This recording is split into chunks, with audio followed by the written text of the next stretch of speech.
સર્વેભ્યો નમઃ. શ્રીમદ ભગવદ્ ગીતાના 13મા અધ્યાય ક્ષત્રજ્ઞ વિભાગ યોગમાં ભગવાને આપણને ભક્તિ કરવા માટે કહ્યું છે. ભગવાન એવું કહે છે કે મારી તું અનન્ય યોગથી અવ્યભિચારીની ભક્તિ કર.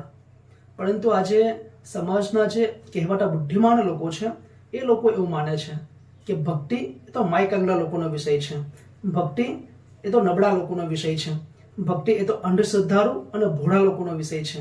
હવે જે ભક્તિ વિશે આપણા નારદ મુનિ અને સાંડિલ્યએ ભક્તિ સૂત્રો લખ્યા છે અને ભક્તિનો મહિમા ગાયો છે, એ ભક્તિ વિશે આવા લોકોની અભિમાન્યતા છે. એનું એક જ કારણ છે કે જે સાચી ભક્તિ છે એ લોકો સુધી પહોંચી નથી. શ્રીમદ ભગવદ્ ગીતામાં ભગવાને જે ભક્તિ કીધી છે એ લોકોને ખબર નથી, એટલા માટે આ લોકો ભક્તિની આવી વાતો કરે છે.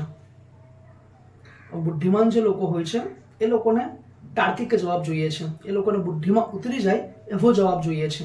એ લોકો એવું માને છે કે અમારી બુદ્ધિમાં ઉતરશે પછી અમે કંઈક અમલ કરીશું. તો આજે આપણે ભક્તિ શા માટે એનો આપણે તાર્કિક જવાબ જોઈએ. માની લો કે કોઈ એક ખેતર હોય અને ખેતરમાં ખેડૂતે એક પાક વાવ્યો હોય.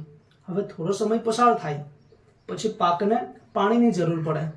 હવે સમયસર જો પાણી નહીં મળે તો પાક બધો સુકાઈ જશે. હવે આ પાકને જે પાણી જોઈએ છે એ ખેતરની બાજુમાં જ એક તળાવ છે, એમાં ભર્યું છે. હવે ખેડૂત જો કોઈ પ્રયત્ન નહીં કરશે તો તળાવનું જે પાણી છે એ ખેતરમાં આવશે નહીં અને પાકને પાણી મળશે નહીં. એટલે તળાવના પાણીને જો ખેતરમાં લાવવું હોય તો ખેડૂત શું કરે?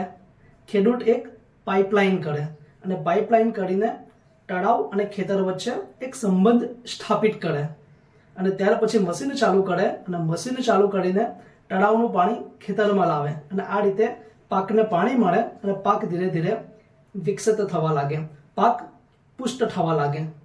તેવી જ રીતે આ દુનિયા પણ એક ખેતર છે અને ખેતરમાં આપણે એક પાક સમાન છીએ અને જે તળાવ છે એ જગદીશ છે અને જગદીશની જે કૃપા છે, ભગવાનની જે કૃપા છે એ છે પાણી. હવે આપણે જો આ ખેતરરૂપી જગતમાં પ્રસન્ન રહેવું હોય, વિકસિત થવું હોય, જીવનમાં શાંતિ અને સમાધાન જોઈતા હોય તો આપણને પણ ઈશ્વર કૃપાની જરૂર પડે છે.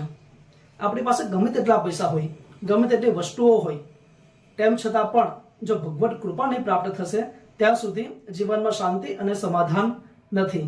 અને આ શાંતિ અને સમાધાન ત્યારે જ આવી શકે જ્યારે ભગવાન સાથે આપણો સંપર્ક સ્થાપિત થાય, ભગવાન સાથે આપણું જોડાણ થાય. જેવી રીતે તળાવના પાણીને ખેતરમાં લાવવા માટે ખેડૂતે એક પાઇપલાઇન કરી અને પાઇપલાઇન કરીને તળાવ અને ખેતર બંને વચ્ચે એક સંબંધ સ્થાપિત કર્યો. તેવી જ રીતે ભગવાનની જો કૃપા પ્રાપ્ત કરવી હોય તો ભગવાન અને આપણા વચ્ચે પણ એક પાઇપલાઇન કરવી જરૂરી છે અને આ જ પાઇપલાઇન એનું નામ છે ભક્તિ. એટલે ભક્તિ એક પાઇપલાઇન છે જે આપણને ભગવાન સાથે જોડે છે અને એકવાર આપણે ભગવાન સાથે જોડાઈ જઈએ પછી ભગવત કૃપા આપણને પ્રાપ્ત થવા લાગે છે અને ત્યાર પછી જીવનમાં શાંતિ અને સમાધાન આવવા લાગે છે. એટલા માટે ભગવાન સાથે જો યોગ કરવો હોય, ભગવાન સાથે જો જોડાવવું હોય, ભગવાન સાથે જો સંબંધ સ્થાપિત કરવો હોય તો જીવનમાં ભક્તિની જરૂર છે. એટલા માટે ભક્તિ એક પુલ છે જે જીવને શિવ સાથે જોડે છે.